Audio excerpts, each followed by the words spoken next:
Hello, everyone. How's it going? You guys doing good? Well, stand up. Can I do like this right here? Get ready to worship, all right? Hope you guys have had a great week. I know that this week has been quite interesting for me. I've been learning how to rest more, both like physically stopping and just making myself not go all the time. It's something that I struggle with. And the Lord has taught me a lot in that, in just the few moments that I've been able to do that. And the biggest thing that I've just been thinking about all week is this idea of being in control, and how like we're as humans so apt to want to be in control all the time. And then when something is not out of our control, or is out of our control, we get really overwhelmed. We get like, it's very anxiety feeling to not know what's next, to be like something's out of my hands. And the Lord was just reminding me all week, like, you don't have to be in control. And I love that fact that I don't have to be in control, because He knows better than I do. He knows higher than I do. So as we go into worship, I just wanted to encourage you guys with that it's okay not to be in control. Honestly, it's probably better not to be in control, because we're probably more apt to make a mistake. And instead just putting it into the Lord's hands and letting Him do that. So I hope you guys are encouraged by that and find peace in Him. So.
right, everybody.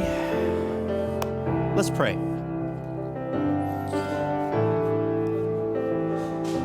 Lord, thank you so much for all of my friends and family that are gathered here today. Thank you for the opportunity that we have to gather and to worship you and to thank you for your greatness and all the things that you have done for us. I ask that you would just help me to clearly explain your word today, to clearly explain any wisdom or any teaching or anything that you would have for us today. Help it to be things that we can take, we can apply to our lives, and help to form us into the people that you would want us to be. All of this I pray in Jesus' name. Amen. Amen. All right, you guys can go ahead and have a seat.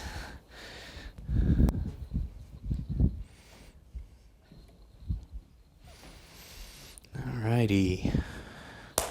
So, welcome everybody. It's really good to see all you guys here. I was sick last week, as you guys know, and I really missed not being able to hang out with you guys, and it's been great to be back. For those of you that don't know me, my name is Nick Griffin. I'm the lead pastor here at Wayfarers, and I'm very excited that you guys have decided to join us today. And for those of you watching online later as well, I want to welcome you and say that I'm very excited you guys are watching this as well. So today, as I was kind of preparing for the sermon, it was interesting. I was thinking about the concept of Halloween a little bit. You know, it's October, it's the month, it's Halloween. I'm curious, show of hands, who in the room is like a fan of Halloween? You like Halloween? It's a fun holiday for you. All right. How many of you just like hate Halloween? You're just like, I don't understand. What's the big deal? Don't understand it. And it's same neutral, you know, kind of could go both ways. It's funny. I grew up with that division in my household directly. My mom hates Halloween. In her like Hispanic upbringing, Hispanic culture, it's the devil's holiday. You don't do anything with it. She wants nothing to do with Halloween, and she, you know, hated anything that had to do with it, was always very uncomfortable with it. My dad, on the other hand, weirdly, I think a lot of people wouldn't expect this knowing his personality. He loves Halloween. He thinks it's great. He really enjoyed, he really loved getting dressed up for Halloween. He loved putting costumes on as a kid. He has lots of great memories of going trick-or-treating and all this kind of stuff. And so it was really funny growing up kind of seeing this back and forth even within my own household about whether Halloween was a good holiday or something we really wanted to celebrate or not. But it's interesting. If I have to be honest, I think I probably leaned my mom's direction a little bit more most of my life. I didn't completely understand it. I just felt like in Christianity, there's no space, there's no room for some of this kind of like darker, weirder stuff that kind of comes around Halloween. But I have to be honest, I've been changing my perspective on that a little bit. There's a podcast episode of a podcast Noah, our teaching pastor here, and myself really like, that talked a lot about how God can sometimes speak through some of these darker, disturbing images in ways about things that we don't even expect, and how God uses all kinds of things to speak and to teach us, and even those kind of maybe darker, more disturbing things that are centered around Halloween sometimes, even those things God can use to teach us things, to grow us, to mature us. And so I wanted to focus in today on one of those things that I see in the Bible. This is one of those things that was kind of a darker, scarier thing in the scriptures that God, I think, used to teach us lots of very, very important lessons. It's funny, it's not something that scares us today, but for the ancient Israelites and a lot of the first people that were listening to these scriptures, this would have been very scary to them.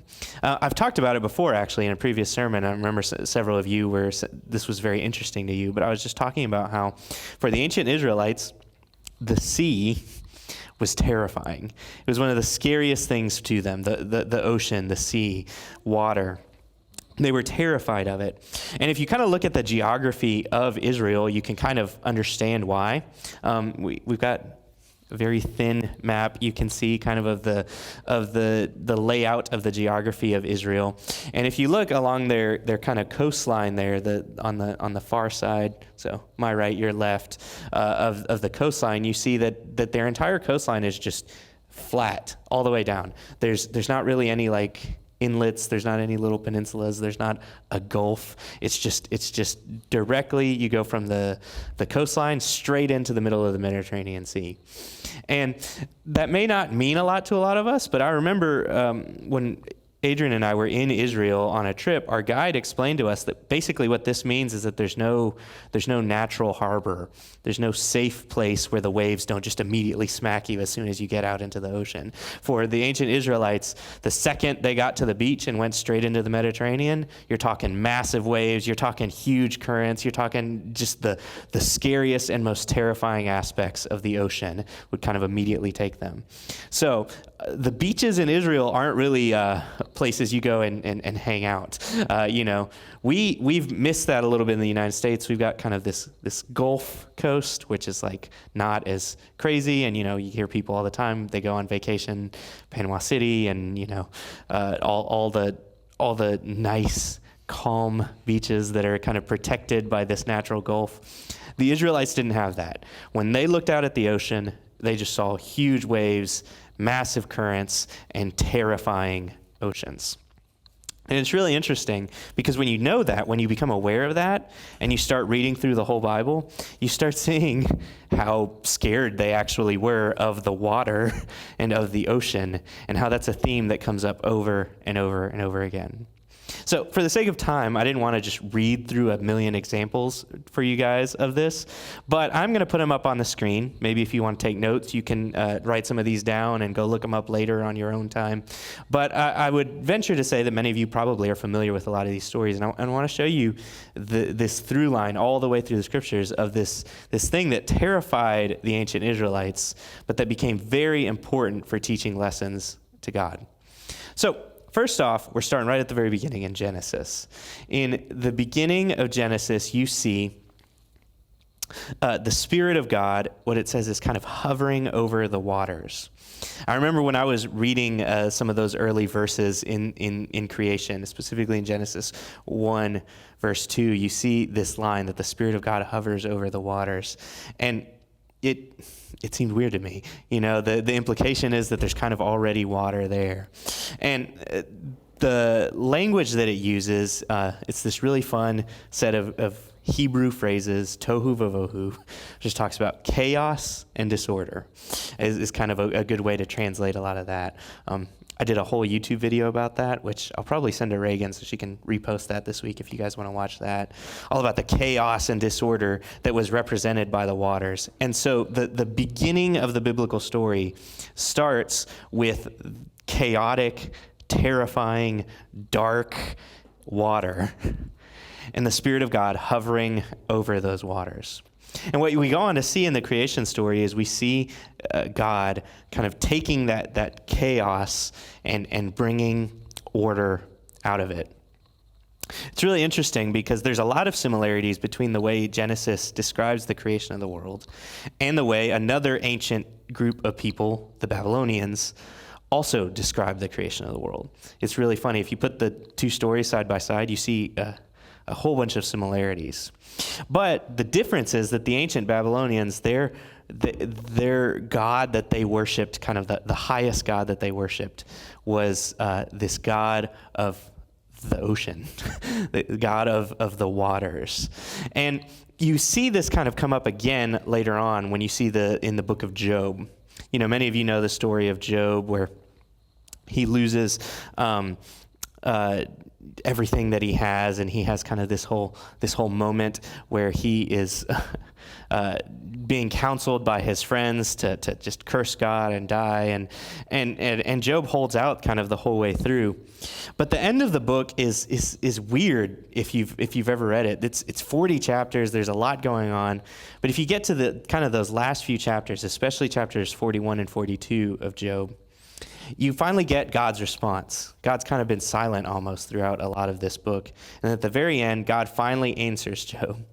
And his answer is like an entire chapter talking about this sea monster named Leviathan. And we miss the importance of that. We're like, what's the big deal? Why is he talking about Leviathan so much? There's a lot of speculation. What is Leviathan? Is it some kind of dinosaur? Is it some kind of mythical sea monster? Who knows what's going on in that? But it's so weird to me, at least initially, that that's what God spent so much of his time responding to Job with. But I finally started to understand it the more I've started to understand kind of some of that ancient history and started to understand the sort of chaos that was represented by the waters, how terrified the early Israelites were of the waters. You see, Leviathan was, like I said, it's the sea monster that played a major role in a lot of the Babylonian stories. They worshipped this sea monster in a way, and they viewed it as this kind of terrifying, powerful creature, the most powerful creature, the most scary thing that could be out there. And it's really interesting that God's response to Job is to make him look at the thing that scares them the most. Look at the sea monster that you're terrified of. And God describes the sea monster, and he starts talking about no one can beat it. It's super strong. It's got these shields that nobody can penetrate. And it's almost just kind of like, I can just imagine Job's already terrified. This is the thing he's like scared of. And God's just sitting there going into lots of detail about how much more terrifying Leviathan is than even Job can imagine. But the reason God brings that up is because he says he's the one that created Leviathan. He is the one that has authority and power over Leviathan.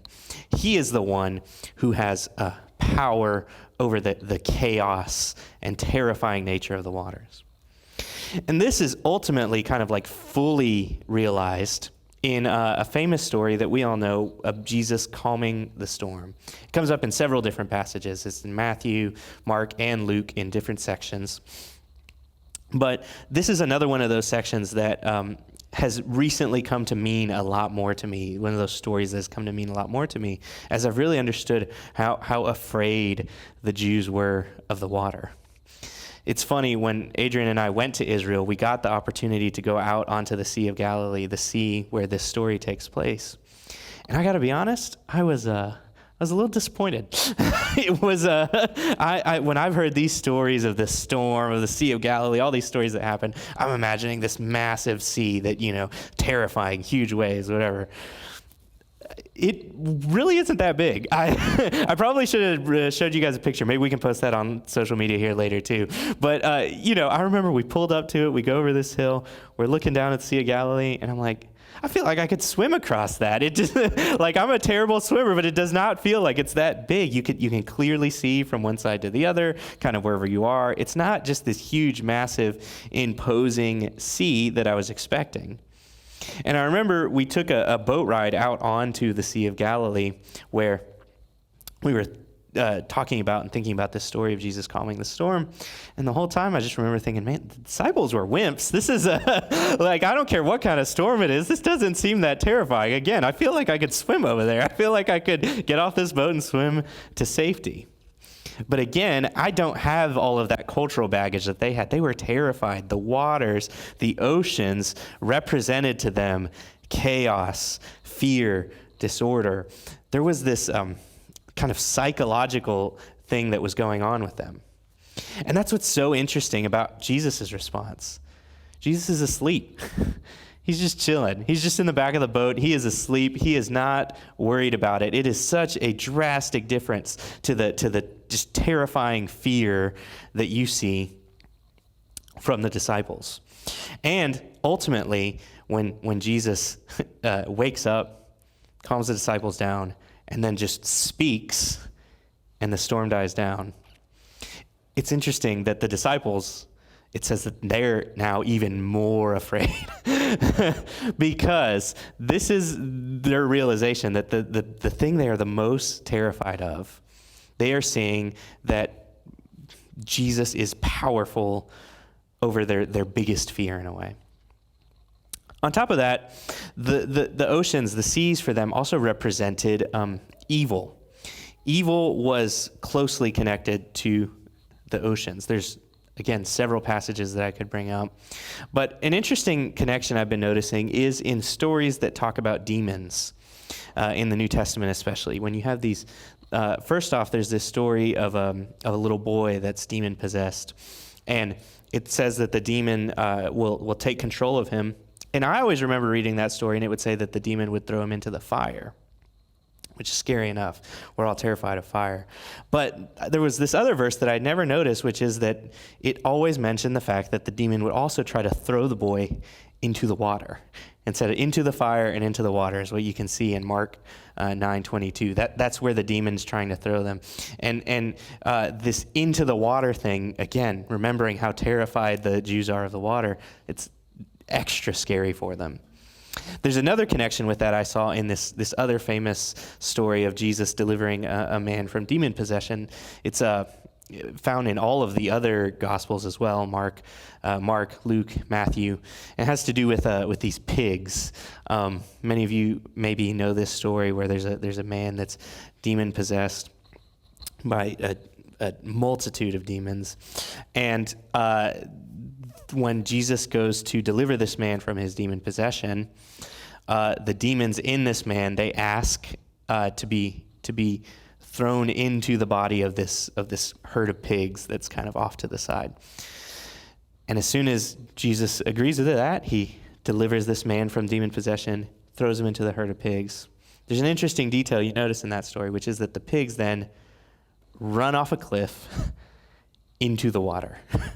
It's directly where these now demon-possessed pigs, this huge herd of pigs, it's almost comical to us when you think about it. It's just like they just immediately all run off a cliff into the water. But I don't think that the symbolism of that was lost again, to these early Jewish readers, these evil forces are kind of drawn to this chaos and evil in the water that the Jews associated with that. And there's the first place I ever noticed this is at the very end, at the very end of the Bible in the book of Revelation. Many of you have heard of this section in the book of Revelation where it talks about the beast. It's actually right, just a chapter or two before you get the famous scary passages about 666 and about the mark of the beast and about all this kind of stuff that different Christians have speculated about over the centuries. But the detail I noticed, especially in Revelation 13, is the very first verse when it's describing this beast. It says that this beast comes out of the water. That's the vision that John sees, is he sees this beast coming out of the water.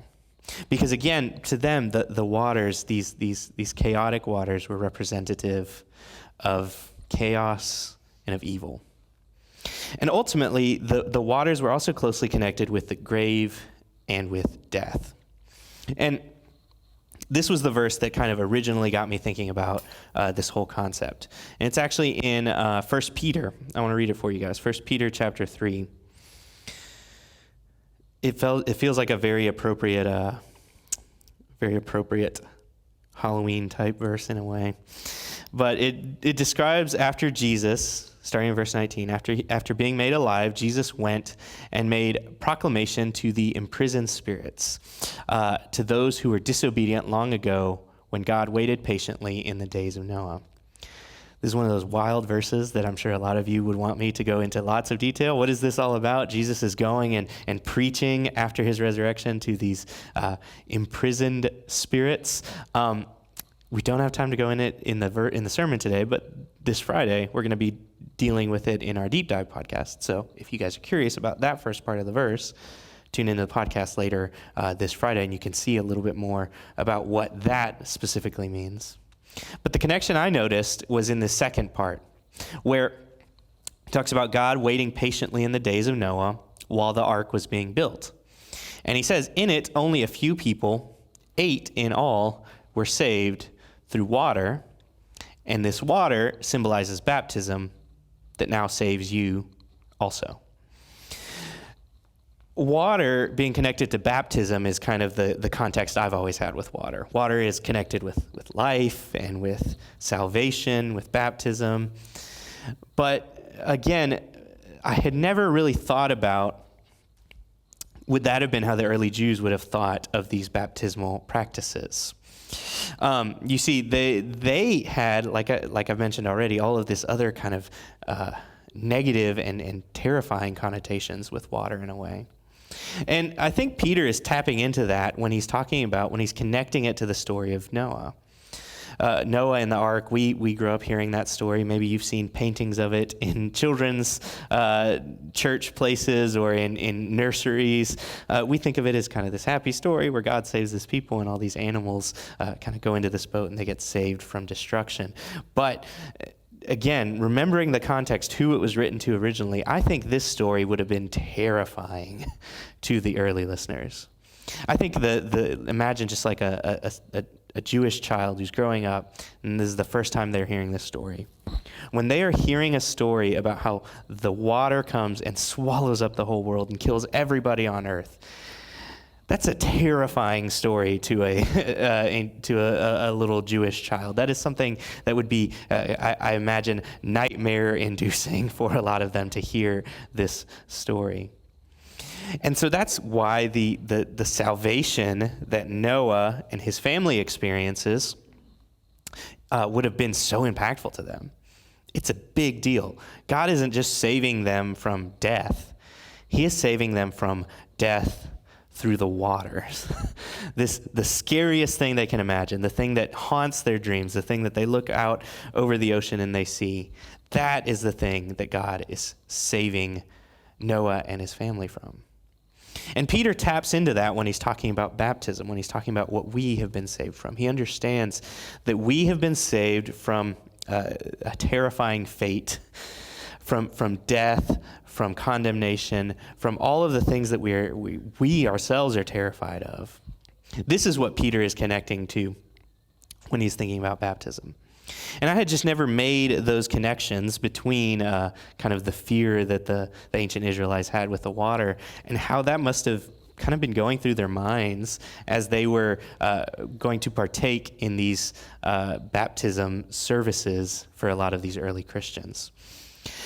But as I've started to study how those early Christians performed baptism, because many of you may have been part of different denominations, different backgrounds where you've seen baptisms done in all kinds of different ways. Maybe you've seen water poured over somebody. Maybe you've seen babies that are being baptized. Maybe you have seen, big baptism services where everybody gets a T-shirt with the church logo on it, and they get to say, this is a baptism Sunday. It's a big, exciting thing for them. But what's been interesting is as I've studied the history, the original kind of rituals that the early Christians used for baptism, I see them kind of connecting with all three of those things that the Jews associated with water. The things I mentioned already: chaos, the evil, and the salvation from death. All of those things you can see in kind of the early Christian rituals for baptism. The first one you can see it in is, I've mentioned it a few times in sermons before, but they had this very particular way that they had to face when they would go down into the baptismal pool before they were going to be baptized. They would originally turn west. They would face west, and there's all these things that they would have to renounce, all of these things that they would have to announce as they were facing west. And again, this is one of those things that never made any sense to me until I knew a little bit more of that geography of Israel. If we put that map back up of Israel and you look, what is to the west of Israel? It's the ocean. That's what they would go into these baptismal pools and they would face the ocean. And when they would go into this pool and face the west, which in their mind was associated with evil, with chaos, with destruction. In Revelation, that's where the beast comes out of the sea, out of the west. They would face the west, and there's all these really interesting things that they would say. But the biggest thing they would say is that they would renounce Satan, they would renounce the devil, they would renounce the control that Satan and demons and the darkness of the world had over them. I think this would have been kind of like a really creepy and dark moment for a lot of them, because you would go into the baptismal pool, and by facing west, it's kind of like you would be just like symbolically in their mind looking into the eyes of the thing that scares you the most, looking directly into the eyes of the ocean and of evil and of all of these terrifying things.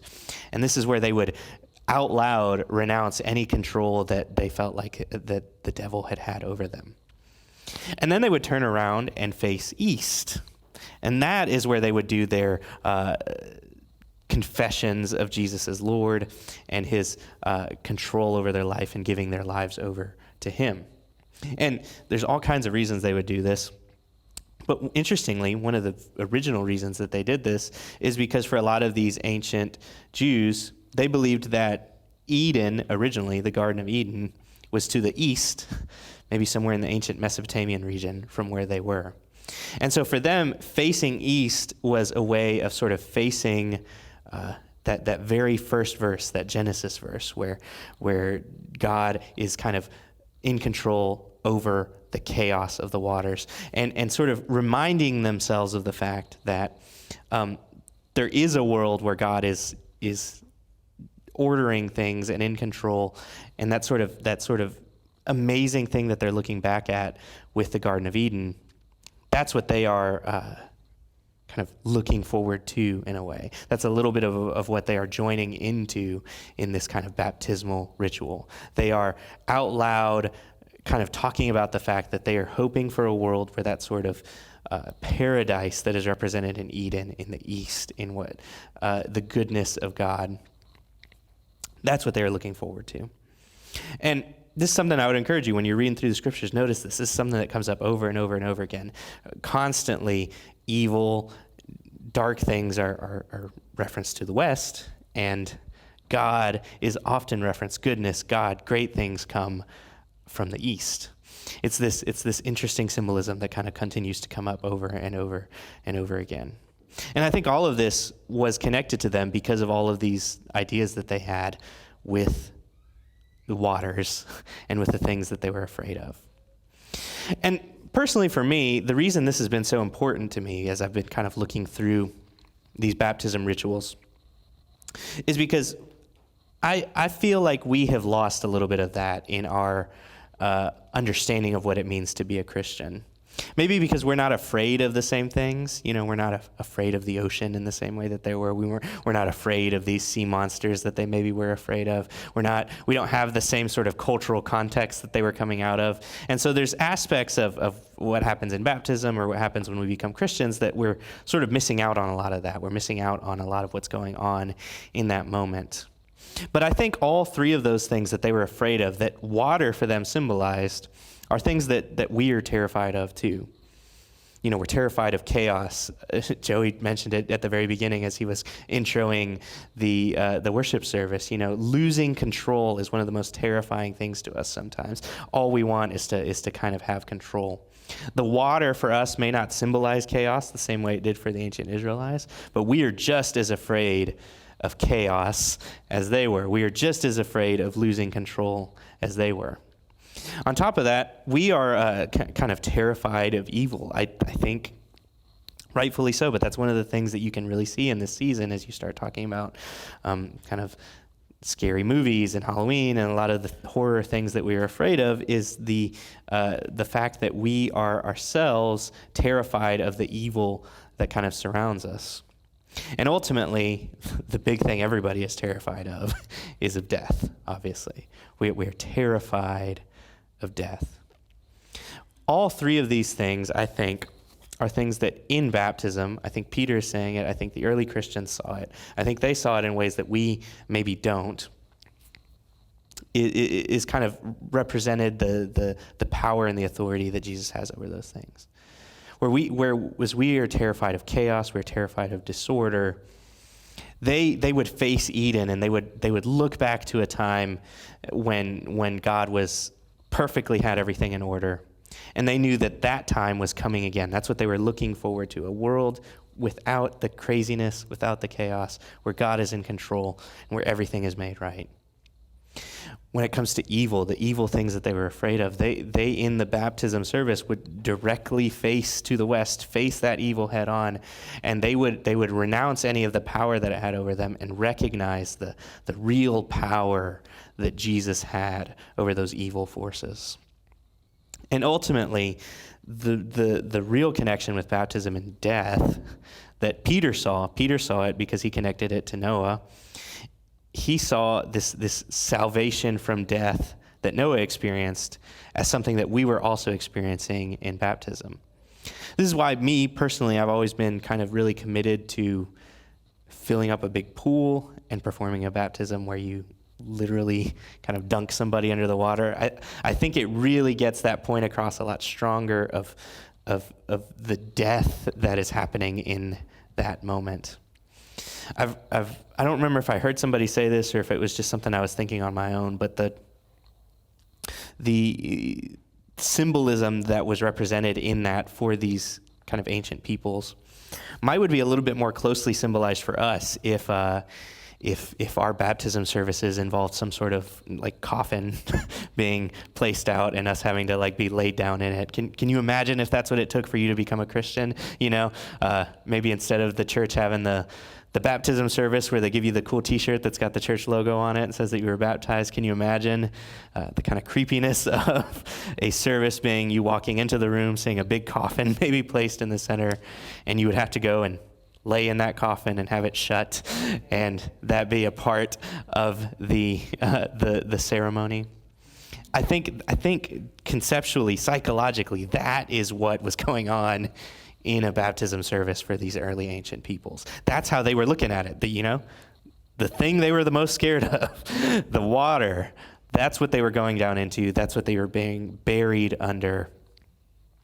And that's what they were being raised from into new life. And so that excitement on the other end of it is something that I especially feel that we have kind of lost a little bit. We don't really see the darkness that we are being saved out of, that we are being saved from. And can you imagine the relief that these people would have felt after being dunked under the water, the thing they're so terrified of, and being raised back to life, and you just kind of have that breath of life again. I personally experienced this whenever I was baptized. I was baptized at a pretty young age, and I was in this, I've always been like a kid that's got tons of anxiety, scared of a million things. I was born terrified of everything. And so I didn't know how to swim yet whenever I was baptized. And I don't know if any of you experienced this as kids, but I had actually never been like under the water. I didn't ever remember having had my head underwater, ever. When I was baptized was the very first time I ever went completely under the water, had my head completely dunked under the water. First time I remember it, at least. I don't know. Maybe it happened when I was a kid or something. When I was a baby, I don't know, my parents tried to throw me in the pool or something like that. But the first time I can ever remember my head being underwater was when I was baptized. And I remember being terrified of it the whole lead up to it. I remember I wanted to be baptized. I knew I wanted to be baptized, but the thing I was scared of was, I was like, what if I drown? What if I go under the water and I don't come back up? And there was this huge fear that I was experiencing. And I'll never forget my heart's beating. I'm having to climb up into this baptistry. I'm being told to, hold my nose, and I'm holding it so tight. I'm sure I've got bruises on my nose from how tight I'm holding it. And my dad was the one who did the baptism for me, and I go under the water, and I'm terrified. I'm so scared in this moment. Everything is just terrifying. And the relief I felt when I came back out of that water, I didn't drown. I didn't die. I was able to breathe again. Was this symbolism in that moment that I think I only recently have really understood how powerful that was and how similar that would have been to what a lot of these early Christians would have felt. And so whatever the things that you're afraid of, I think especially in this kind of season as we're looking forward to Halloween, what are the things that scare you? What are the things that terrify you? Is it losing control? Is it chaos? Is it disorder? Is it evil people taking control and taking over? Is it death and some of the anxieties related to death, whether it's sickness or loss of our health or whatever the fears that may be going on in this moment? I would encourage you to really understand that both in baptism and throughout all the scriptures, we really see that God is more powerful than all of those things. He is actually fully in control of all of the things that could terrify us. I think the early Jews saw this. The thing they were the most scared of is the thing that over and over and over again God shows his power over. And I think that's why they so clearly saw it when Jesus calmed the storm. He just stands up, he just talks to it, and suddenly the storm is calmed. That is such a powerful image of the power that God has over the things that terrify us in a way. So I want to take just a few seconds. I want you to just pray. Try to think about what are the things that are scaring you right now? What are the things that are causing you anxieties? What are the things that are causing you fear? And I want you to really focus on the truths that are kind of all throughout here of the power that God has over those things. And I would ask you, I would encourage you to ask God if you're not yet fully convinced of the power that he has over those things. Ask God to show you in the same way that he showed the early Jews. He showed them over and over and over again his power over the waters. I promise you, God is, he wants to show you that you're safe, the power that he has, the fact that he is in control, and the fact that you can trust him. So let's just take a few seconds, bow your heads, pray. Bring your fears, your anxieties, the things you're worried about before the Lord. And ask him to help to calm those fears and show you his power over them. Lord, you have constantly shown your power and your authority over all of the things that might scare us, that might terrify us, that might keep us up at night, that might give us nightmares. Just as you showed the ancient Israelites that their biggest fear was nothing in comparison to you, I ask that you would do the same thing in our lives. Show us your power over all of the things that we are afraid of. And show us that fear really doesn't make a lot of sense, considering the fact that we are members of your kingdom, and that you are a good and powerful king who is in control and fully above all of those things that cause us so much fear and anxiety. I ask that you would just make that apparent to us as we go forward here. In Jesus' name, amen. So I figured we would end tonight the same way we usually do, with opportunity to partake in communion. I think that something I recently realized when I was looking at Jesus instituting the communion, the Lord's Supper, where he was, explaining what was going on to his disciples. I've never noticed how much fear was present in that moment for everybody. We see it in Jesus. We see the anxieties he has before his crucifixion.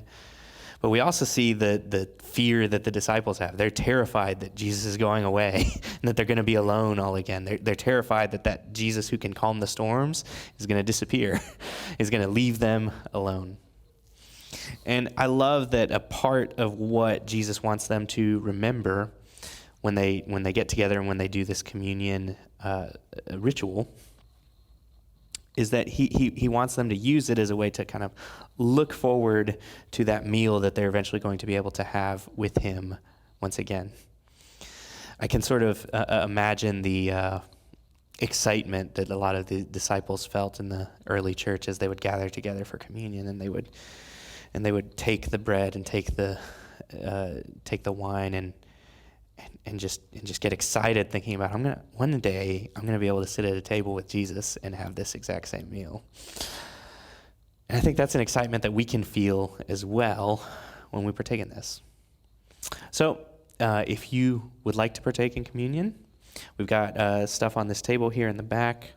I'm just going to play a little bit of music in the background. We'll give you guys a few minutes. Feel free to sit and pray and reflect on what this means. And when you feel like you're ready to, feel free to go to the back and grab the juice and the bread, partake in communion whenever you would like. We'll finish up right after that.